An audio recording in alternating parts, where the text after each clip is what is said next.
Today on Fix My Oculus, I'm going to show you guys how to remove the front plate and the face shield on the MetaQuest 3S. Whether you're trying to do some troubleshooting or you just want to give it a deep clean, this is pretty good stuff to know, so stick around.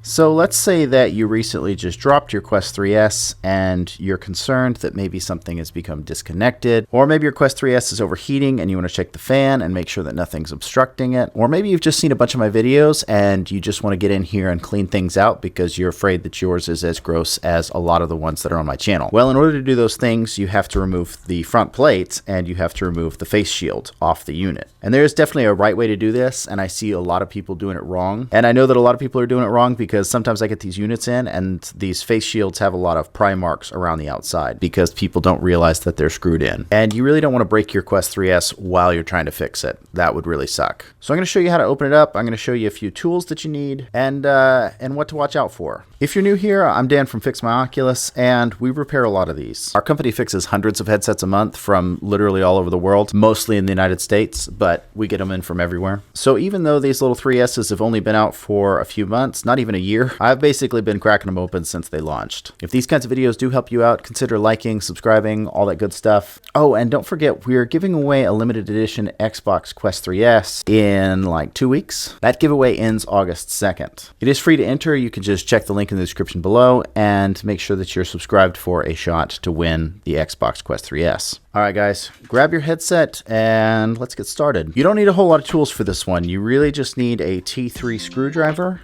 and a Phillips screwdriver. For most Quest devices, the bit that works the best is the PH000, and this headset's no different. So if you have a PH000, use that. If you don't have either one of these bits or only one of them, or whatever, I do have screwdriver sets on the website, link in the description below. You will also need some sort of pry tool. If you have a plastic one, that's fine. Everybody who follows the channel knows I really prefer my metal pry tool. I get a lot of crap for it from other people that work on electronics because theoretically you can damage the plastic or, you know, cause a short on the board. But just being totally real with you guys, I've never had that issue with these devices. And I really like the resistance of a metal pry tool compared to a plastic one. Plastic ones just feel very flimsy to me and they chip and break and stuff.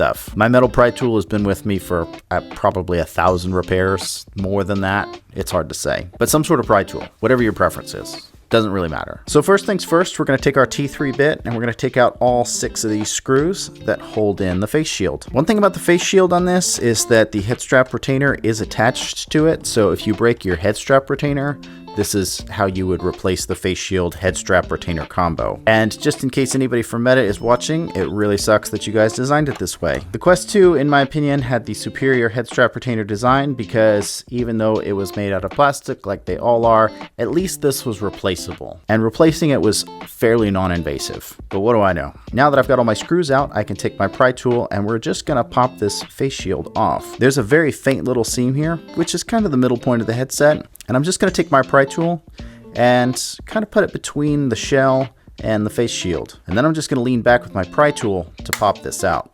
And then we'll do the same thing on the other side. And it's only those 2 clips that hold this in, so that just comes right out. Next up, you are going to need your Phillips bit. And there are 5 screws that hold in the front plate. One down here at the bridge of the nose, one here on this white tab, one here on this other white tab, one here hiding up behind the battery, and another one on the opposing side. So we'll go ahead and take those 5 screws out.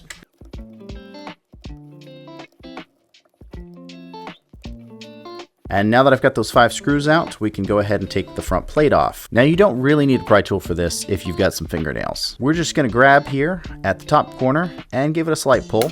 And then we're gonna do the same thing on the other side.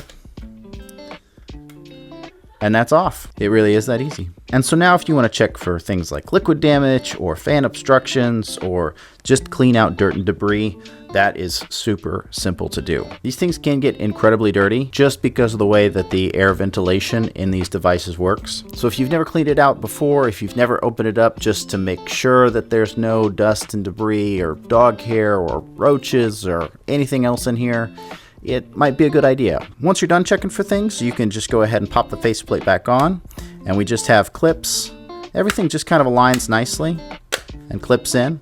And this all should be very flush around the seam once you click everything back in. Then you go ahead and put your screws back in, and put your faceplate back on. And this just clips in on both sides the same way that you took it off. So we're just going to push down on both sides. And now it's locked in place. And to be totally real with you guys, you don't even really need the screws on this. The clips are pretty good. I'm sure somebody could come up with a really valid reason for putting them back in.